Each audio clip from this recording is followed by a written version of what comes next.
नमस्कार,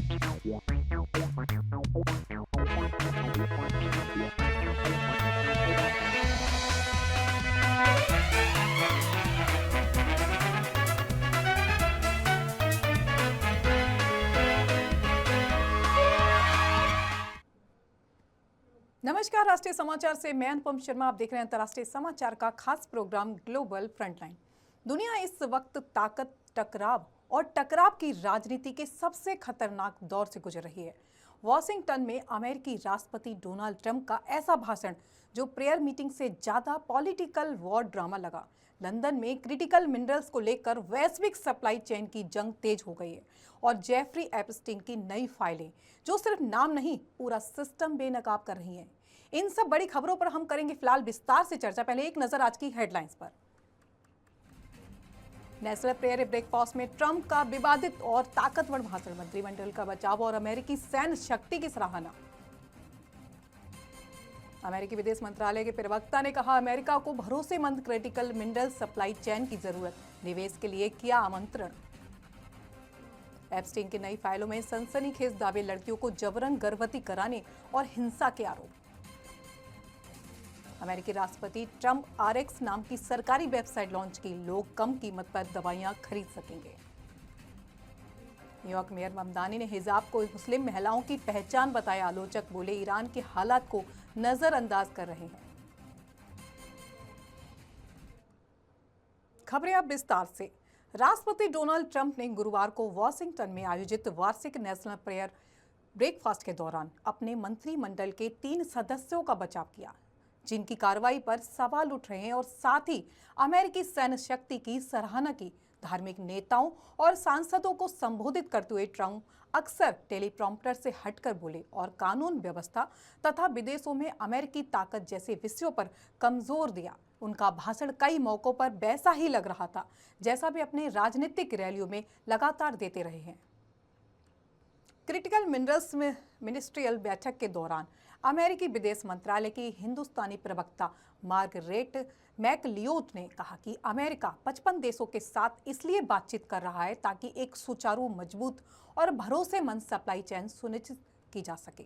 उन्होंने कहा कि कुछ देश मौजूदा सप्लाई चेन में बाधाएं पैदा कर रहे हैं, जिसमें जरूरी उद्योग प्रभावित हो रहे हैं। अमेरिका चाहता है कि खनन, रिफाइनिंग, प्रोसेसिंग और रिसाइकलिंग के क्षेत्रों में निवेश बढ़े ताकि सुरक्षा, ऊर्जा और रक्षा जैसे अहम उद्योगों को आवश्यक क्रिटिकल मिनरल्स मिल सके। 55 देशों से इसलिए बातचीत कर रहा है ताकि एक सहज, मजबूत और भरोसेमंद सप्लाई चेन बनाई जा सके। कुछ देश मौजूदा सप्लाई चेन में रुकावटें पैदा कर रहे हैं। हम खनन, रिफाइनिंग, प्रोसेसिंग और रिसाइकलिंग में निवेश को आमंत्रित करना चाहते हैं ताकि सुरक्षा, ऊर्जा और रक्षा जैसे आवश्यक उद्योगों को क्रिटिकल मिनरल्स मिल सके। कुख्यात फाइनेंसर और दोषी यौन अपराधी जेफरी एप्स्टीन से जुड़ी नई सार्वजनिक की गई फाइलों में बेहद गंभीर और चौंकाने वाले आरोप सामने आए हैं। इन दस्तावेजों में दावा किया गया है कि एप्स्टीन और उसके नेटवर्क से जुड़े लोगों ने कई लड़कियों और महिलाओं के साथ लंबे समय तक यौन शोषण, शारीरिक हिंसा और मानसिक उत्पीड़न किया। फाइलों के अनुसार कुछ पीड़िताओं ने आरोप लगाया है कि उन्हें यौन संबंधों के दौरान हिंसा का सामना करना पड़ा, जिसमें जबरन, नियंत्रण और शारीरिक दबाव शामिल था। दस्तावेजों में यह भी दावा किया गया है कि कुछ लड़कियों को उनकी इच्छा के विरुद्ध गर्भवती कराया गया और बाद में उन्हें चुप रहने के लिए धमकाया गया। नई फाइलों में कुछ गवाहियों में यह भी कहा गया है कि एप्स्टीन के फार्म हाउस और अन्य निजी संपत्तियों पर अवैध गतिविधियां होती थी। कुछ बयानों में आरोप लगाए गए हैं कि गंभीर अपराधों को छिपाने के लिए सबूत मिटाने की कोशिश भी की गई है। हालांकि इन दावों की स्वतंत्र पुष्टि अब तक नहीं हो पाई है। कानूनी विशेषज्ञों का कहना है कि ये दस्तावेज मुख्य रूप से गवाहियों, पुराने बयानों और अदालती रिकॉर्ड्स पर आधारित है और इनमें किए गए सभी आरोप अभी जांच और सत्यापन के अधीन है। अमेरिकी जांच एजेंसियों ने पहले ही स्पष्ट किया है कि एप्स्टीन से जुड़े मामले में नए सबूतों की समीक्षा की जा रही है और यदि आवश्यक हुआ तो आगे की कानूनी कार्रवाई की जा सकती है। गौरतलब है कि जेफरी एप्स्टीन की 2019 में जेल में ही मौत हो गई थी, लेकिन उसके नेटवर्क, कथित सहयोगियों और पीड़ितों की न्याय दिलाने की मांग अब भी जारी है। मानवाधिकार संगठनों और पीड़ितों के वकीलों का कहना है कि इन नई फाइलों से उन लोगों की पहचान हो सकती है जिन्होंने वर्षों तक इस शोषण को अनदेखा किया, इसमें भूमिका निभाई। अब खबर अमेरिका से बड़ी खबर आई है। राष्ट्रपति डोनाल्ड ट्रंप ने हेल्थ केयर सेक्टर में एक नया डिजिटल प्लेटफॉर्म लॉन्च किया है। इस सरकारी वेबसाइट का नाम है ट्रंप RX, जिसके जरिए अमेरिकियों को सस्ती दवाएं मिलने का दावा किया जा रहा है। व्हाइट हाउस परिसर में वेबसाइट का अनावरण करते हुए राष्ट्रपति ट्रंप ने कहा कि इस पहल से आम नागरिकों का हेल्थ केयर खर्च कम होगा। ट्रंप ने कहा, आप बहुत सारा पैसा बचाने वाले हैं। महंगाई पर सियासत गर्मा गई है और अब राष्ट्रपति डोनाल्ड ट्रंप ने सीधे दवा कंपनियों को चुनौती दे दी है। ये पूरे हेल्थ केयर सिस्टम के लिए भी अच्छा है। हालांकि ट्रंप RX खुद दवाएं नहीं बेचती। ये वेबसाइट एक क्लियरिंग हाउस की तरह काम करती है, जहां से यूजर्स को सीधे दवा कंपनियों की वेबसाइटों पर भेजा जाता है। इसके अलावा रिटेल फार्मेसियों में इस्तेमाल के लिए डिस्काउंट कूपन भी उपलब्ध कराए जा रहे हैं। लॉन्च के वक्त प्लेटफॉर्म पर 40 से ज्यादा दवाएं शामिल की गई है। इनमें वजन घटाने की चर्चित दवाएं ओजेम्पिक और वेगोवी भी शामिल है, जिनकी कीमतों को लेकर अमेरिका में लंबे समय से विवाद चलता रहा है। ये पहल ऐसे समय में सामने आई है जब अमेरिका में महंगाई और जीवन यापन की लागत बढ़ा राजनीतिक मुद्दा बनी हुई है। नवंबर में होने वाले मिड टर्म चुनावों से पहले दवाओं, हेल्थ केयर, घर, किराया और ग्रोसरी की बढ़ती कीमतें रिपब्लिकन पार्टी के लिए बड़ी चुनौती मानी जा रही है। राष्ट्रपति ट्रंप का कहना है कि ये छूट उनकी निजी बातचीत और दबाव का नतीजा है। ट्रंप ने दावा किया कि अमेरिकी नागरिक लंबे समय से दवाओं के लिए जरूरत से ज्यादा कीमत चुका रहे हैं, जबकि वही दवाएं दूसरे देशों में कहीं सस्ती मिलती है। उन्होंने कहा, हम दुनिया को सब्सिडी देकर थक चुके हैं। ट्रंप ने पहली बार सितंबर में ट्रंप RX का जिक्र किया था। तब उन्होंने बताया था कि दवा कंपनियों के साथ 15 से ज्यादा समझौते किए गए हैं, जिनका मकसद अमेरिका में दवाओं की कीमतों को विकसित देशों के बराबर लाना है। हालांकि ट्रंप RX का लॉन्च कई बार टल चुका था। पिछले साल मेडिकेयर और मेडिकेड सर्विसेज के प्रमुख महमद ओज ने वेबसाइट को साल के अंत तक लॉन्च करने की बात कही थी, लेकिन बाद में जनवरी का प्रस्तावित लॉन्च भी टाल दिया गया। अब देखना होगा कि ट्रंप RX वाकई आम अमेरिकियों को राहत देता है या ये चुनावी साल में एक और बड़ा राजनीतिक दांव साबित होता है। ब्यूरो रिपोर्ट, राष्ट्रीय समाचार। अब बढ़ते हैं अगली खबर पर। न्यूयॉर्क सिटी के मेयर जोहरान ममदानी का सोशल मीडिया पोस्ट अब मानवाधिकार विवाद में बदल गया है। वर्ल्ड हिजाब डे पर किया गया यह पोस्ट ईरान में महिलाओं पर हो रहे दमन को नजरअंदाज करने का आरोप झेल रहा है। आलोचकों का कहना है कि जिस हिजाब को न्यूयॉर्क में उत्सव बताया जा रहा है, उसी हिजाब के नाम पर ईरान में महिलाओं को जेल और मौत की सजा दी जा रही है। मानवाधिकार कार्यकर्ताओं ने इस पोस्ट को असंवेदनशील और जमीनी हकीकत से कटा हुआ बताया। ईरानी अमेरिकी एक्टिविस्ट मसीह अली नेजाद ने कहा, यह पोस्ट उन महिलाओं के जख्मों पर नमक छिड़कने जैसा है जो हिजाब के खिलाफ खड़ी हैं। उनका कहना है कि ईरान में महिलाएं आज़ादी मांगने पर गोली खा रही हैं, जबकि न्यूयॉर्क में उसी प्रतीक का जश्न मनाया जा रहा है। तुर्की अमेरिकी विद्वान तैमूर कुरान ने इसे धार्मिक पक्षपात करार दिया और उन्होंने कहा कि लाखों मुसलमानों के लिए हिजाब गर्व नहीं है, बल्कि उत्पीड़न का प्रतीक है। सवाल उठ रहा है, क्या न्यूयॉर्क प्रशासन एक खास धार्मिक पहचान को बढ़ावा दे रहा है? आलोचकों का आरोप है कि यह पोस्ट अमेरिका में पहले से मौजूद सामाजिक और धार्मिक विभाजन को और गहरा कर रहा है।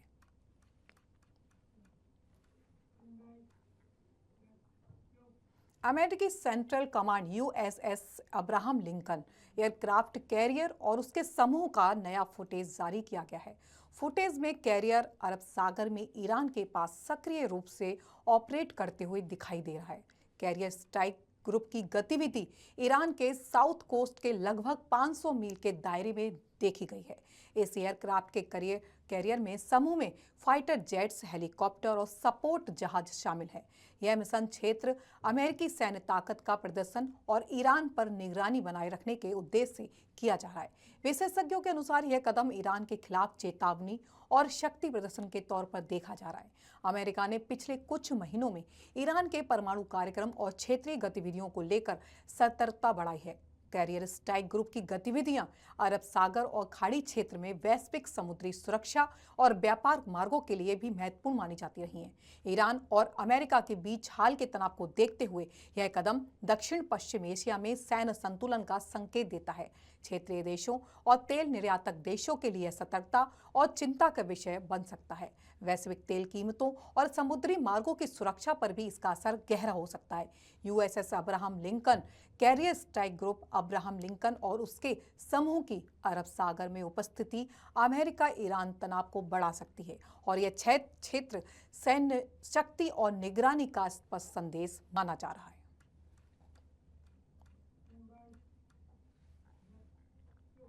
अमेरिका ने ईरान में रह रहे अपने नागरिकों को तुरंत देश छोड़ने की सख्त चेतावनी दी है। अमेरिकी दूतावास ने कहा कि देश में सुरक्षा की स्थिति बेहद खराब हो गई है। बढ़ती अशांति, पाबंदियां और यात्रा में रुकावटें लोगों की सुरक्षा के लिए गंभीर खतरा बनती जा रही हैं। एमएनसी में साफ कहा कि जल्द से जल्द ईरान छोड़ दें, अपने निकलने का प्लान खुद बनाएं और इसमें अमेरिकी सरकार की मदद का भरोसा ना करें। मौजूदा हालात में आधिकारिक सहायता बेहद सीमित है। विरोध प्रदर्शन और अशांति के कारण सुरक्षा व्यवस्था सख्त हो गई है। सड़कें बंद है, सार्वजनिक परिवहन ठप है, इंटरनेट और मोबाइल लैंडलाइन सेवाएं बार-बार बाधित हो रही हैं। कई एयरलाइंस ने ईरान आने जाने वाली उड़ानों को सीमित या रद्द कर दिया है, जिससे बाहर निकलना और भी मुश्किल हो गया है। अमेरिकी चेतावनी में कहा गया है कि अगर तुरंत निकलना संभव न हो तो सुरक्षित जगह पर रहें। वहां खाना, पानी, दवाइयां और जरूरी सामान का स्टॉक रखें। इंटरनेट ब्लैकआउट जारी रहने की संभावना है, इसलिए परिवार और दोस्तों से संपर्क के लिए दूसरे तरीके सोचें। यूएस एम्बेसी ने अमेरिका ईरान की दोहरी नागरिकता रखने वाले लोगों के लिए ज्यादा खतरा बताया है। ईरान दोहरी नागरिकता को मान्यता नहीं देता, इसलिए ऐसे लोग ईरानी पासपोर्ट से ही बाहर निकल सकते हैं। अमेरिकी पासपोर्ट दिखाना या अमेरिका से जुड़ाव जाहिर करना ईरानी अधिकारियों के लिए हिरासत में लेने का कारण बन सकता है। ऐसे में पूछताछ, गिरफ्तारी या लंबी हिरासत का खतरा है। जो अमेरिकी नागरिक बिना वैध अमेरिकी पासपोर्ट के हैं, उन्हें ईरान छोड़ने के बाद नजदीकी अमेरिकी दूतावास से पासपोर्ट बनवाने की सलाह दी गई है। अमेरिकी सरकार ने साफ किया है कि ईरान में कूटनीतिक और कांसुलर संबंध न होने की वजह से वो अपने नागरिकों की मदद करने की स्थिति में नहीं है। अमेरिका के हितों का प्रतिनिधित्व तेहरान में स्विट्जरलैंड दूतावास करता है। रूटीन कांसुलर सेवाएं बंद हैं और हालात में सुधार के कोई संकेत नहीं दिख रहे।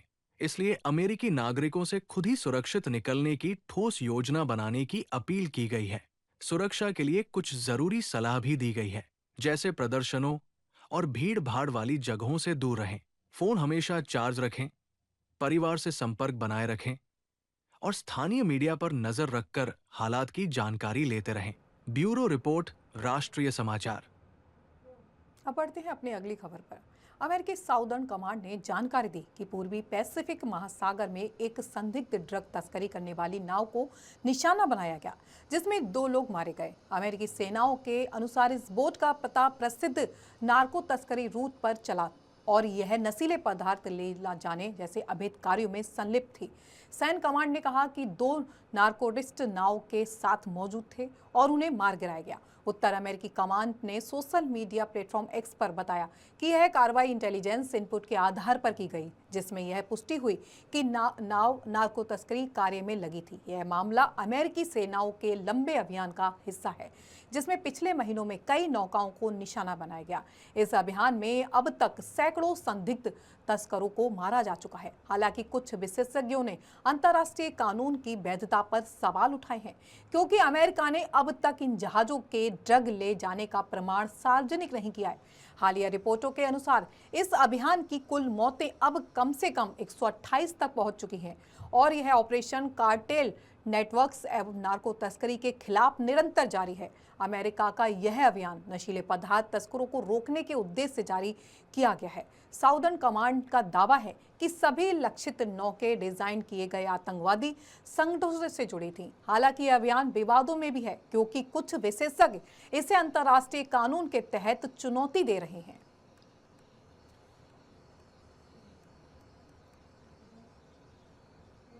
अब खबर चीन से। चीन ने पिछले एक साल में 270 टन सोना खरीदकर अपने गोल्ड रिजर्व में वृद्धि की है। यह कदम चीन द्वारा अमेरिकी डॉलर पर निर्भरता कम करने और अपनी आर्थिक सुरक्षा बढ़ाने के उद्देश्य से उठाया गया। चीन की सोने की इस खरीद के कारण वैश्विक सोने की कीमतों में तेजी आई है। निवेशक और केंद्रीय बैंक चीन की बढ़ती मांग के कारण सोने की कीमतों पर नजर बनाए हुए हैं। विशेषज्ञों का कहना है कि चीन का यह कदम वैश्विक वित्तीय बाजारों में हलचल और अस्थिरता पैदा कर रहा है। सोने का भंडार बढ़ाने से चीन की आर्थिक सुरक्षा और वैश्विक वित्तीय शक्ति मजबूत होती दिख रही है। इससे अमेरिका और अन्य देशों की डॉलर प्रधान वैश्विक मुद्रा व्यवस्था पर दबाव बढ़ सकता है। चीन की यह रणनीति लंबी अवधि में अंतर्राष्ट्रीय मुद्रा प्रणाली में अपनी भूमिका मजबूत करने की दिशा में देखी जा रही है। विशेषज्ञों के अनुसार यह कदम सोने में निवेश करने वाले लोगों और निवेश बाजार पर प्रभाव डाल सकता है। कुल मिलाकर चीन का सोने का भंडार बढ़ाना वैश्विक सोने की कीमतों और अंतर्राष्ट्रीय आर्थिक राजनीति दोनों पर असर डाल रहा है।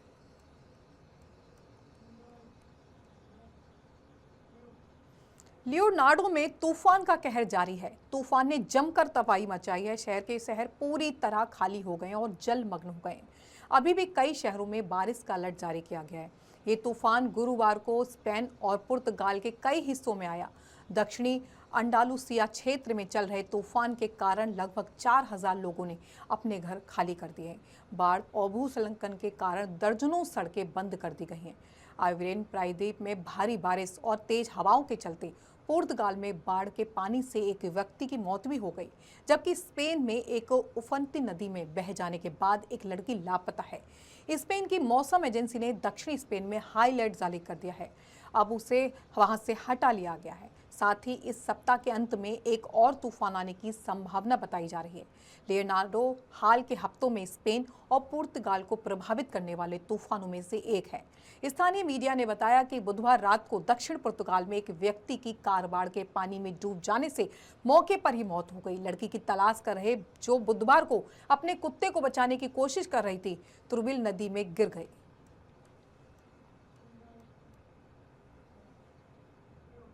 ब्रिटिश प्रधानमंत्री स्टॉमर ने गुरुवार को जेफरी एप्स्टीन के पीड़ितों से सार्वजनिक रूप से माफी मांगी। यह माफी इसलिए मांगी गई क्योंकि उन्होंने पीटर मेडल्सन को अमेरिका में ब्रिटेन का राजदूत नियुक्त किया था, जबकि मेडल्सन के बदनाम फाइनेंसर जेफरी एप्स्टीन से गहरे संबंध थे। स्टॉमर ने कहा कि मेडल्सन ने उन्हें धोखा दिया है और एप्स्टीन को मुश्किल से जानने वाले व्यक्ति के रूप में पेश किया था, जबकि वास्तव में उनका रिश्ता बहुत गहरा था। उन्होंने कहा कि मेडल्सन ने वेटिंग प्रक्रिया के दौरान झूठ बोला और एप्स्टीन से अपने संबंधों की गहराई छिपाई। यह विवाद तब और गहरा हो गया जब अमेरिकी न्याय विभाग ने हाल ही में एप्स्टीन से जुड़े लाखों पत्रों के दस्तावेज जारी किए। इनमें मेंडलसन और एप्स्टीन के बीच ईमेल, भुगतान और अन्य संचार के प्रमाण मिले हैं। दस्तावेजों से पता चलता है कि 2003-2004 के दौरान एप्स्टीन ने मेंडलसन से जुड़े खातों में कुल 75,000 अमेरिकी डॉलर के 3 भुगतान किए थे। मेंडलसन ने कहा कि उन्हें इन भुगतानों की याद नहीं है और वो इसकी जांच करवाएंगे कि दस्तावेज सही है या नहीं।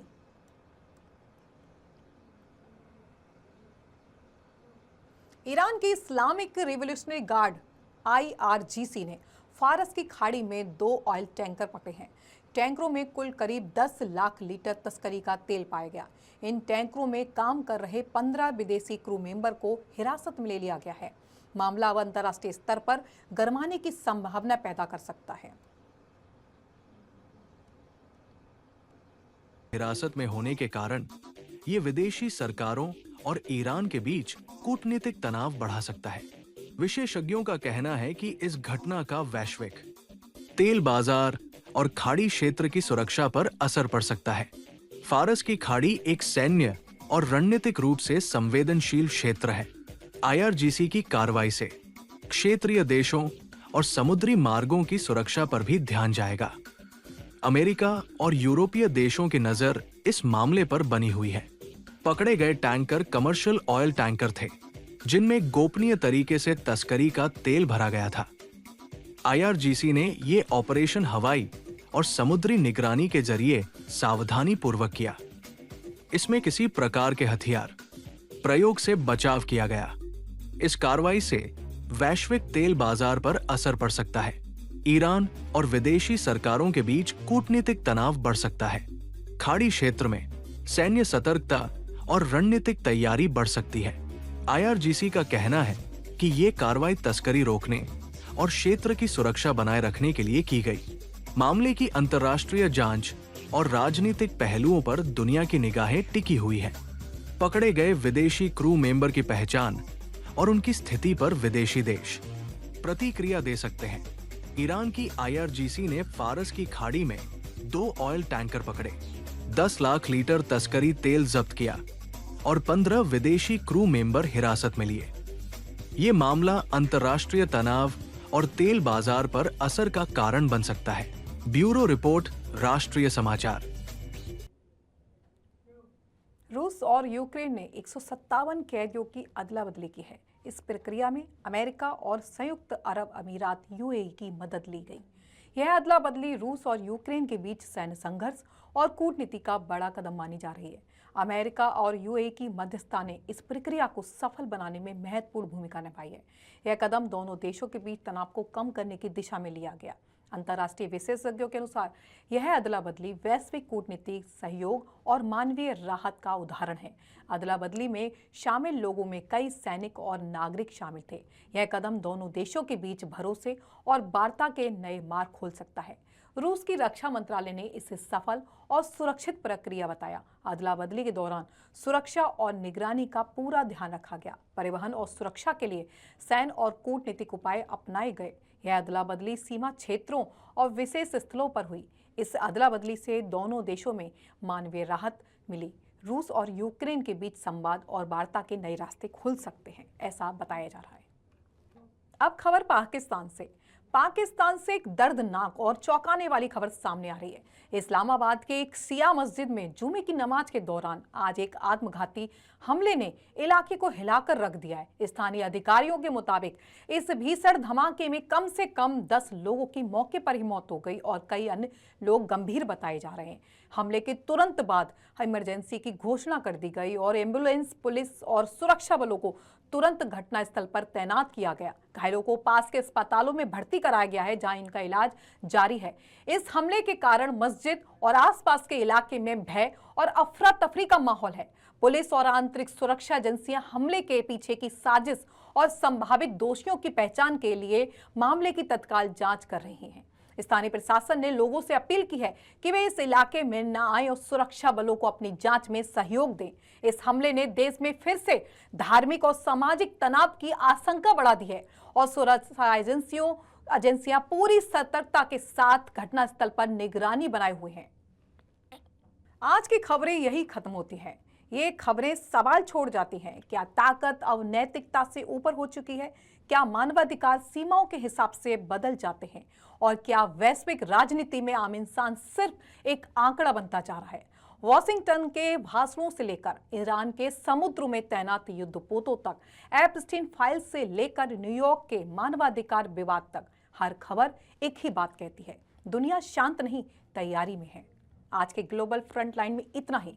देश दुनिया की बाकी खबरों के लिए देखते रहें राष्ट्रीय समाचार। तब तक के लिए नमस्कार।